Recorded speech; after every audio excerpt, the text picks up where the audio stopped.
प्रदीप एक महत्वाकांक्षी युवा था जो शहर में ऑफिस में काम करता था।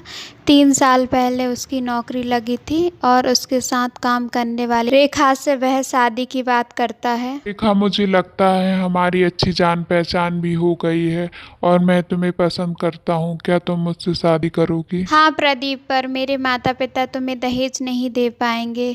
मेरे पिता ने मुझे मुसीबतों से पाला है, तब जाके मैं यहाँ तक पहुँची हूँ। मुझे दहेज का कोई लालच नहीं है, तुम चिंता मत करो। तुम्हारे पिता भी मेरे पिता जैसे हैं और मेरे पिता से मेरा कोई वास्ता नहीं रहा। मैं उन्हें अपना कुछ नहीं मान। ऐसा क्यों कहते हो? तुम्हें उनसे कोई वास्ता क्यों नहीं है? तुम इन सब बातों में मत पड़ो रेखा। कुछ समय बाद प्रदीप और रेखा शादी कर लेते हैं, पर वह अपने पिता को शादी में नहीं बुलाता।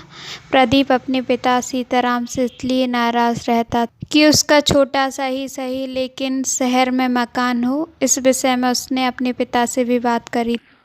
पिताजी, खेत और मकान बेच दीजिए और शहर में प्लाट ले लीजिए, गांव में कुछ नहीं रखा है। लेकिन उसके पिता मना कर देते हैं और वह मन ही मन कहने लगता है, वो क्यों तैयार होंगे? कुएं के मेंढक हैं, कुएं में ही रहना पसंद है उन्हें। अच्छा हुआ मेरी नौकरी लग गई, नहीं तो भूखा मरता। ऐसे बाप के होने से भी क्या फायदा। अगले साल प्रदीप के घर एक बेटे का जन्म हुआ। वह उसे बहुत प्यार करता था। प्रदीप ने अपने बेटे का नाम संस्कार रखा। ऐसे ही कई साल बीत गए। आज संस्कार का बर्थडे है। मैं जो मांगू वह गिफ्ट दोगे? प्रदीप अपने बेटे की हर बात मानता था। मैं चाहता हूँ कि इस बार बर्थडे हम दादाजी के साथ मनाएं। प्रदीप मना कर देता है। संस्कार रोने लगता है। ना चाहकर भी प्रदीप को संस्कार की बात माननी पड़ती है और तीनों गांव की ओर निकल जाते हैं। संस्कार को उसके दादाजी के बारे में रेखा ने बताया था। वह चाहती थी कि उसके ससुर उन लोगों के साथ आकर रहें।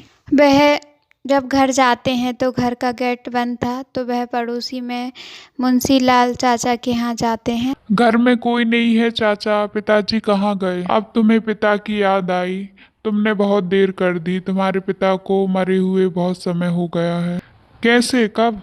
मैंने तो तुम्हें फोन भी किया था पर तुम सुनने को तैयार नहीं थे। भैया की अभी मरने की उम्र नहीं थी। उन्होंने दिन रात मेहनत की ताकि अपने गिरवी रखे घर को कर्ज से मुक्त करा सकें और तुम्हारे लिए शहर में एक घर ले सकें। और उन्होंने अपने घर और जमीन को बेचकर तुम्हारे लिए शहर में एक मकान ले लिया। ये रहे उसके कागजात। प्रदीप को अपने किए पर बड़ा पछतावा हो रहा था। ये मैंने अपने पिता के साथ क्या किया? मैंने कभी उनकी बात नहीं सुनी।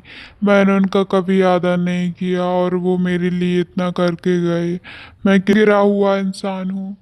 खुद को संभालो प्रदीप। तुम्हें समझना चाहिए था कि इस संसार में पिता के प्यार से बढ़कर कुछ भी नहीं है।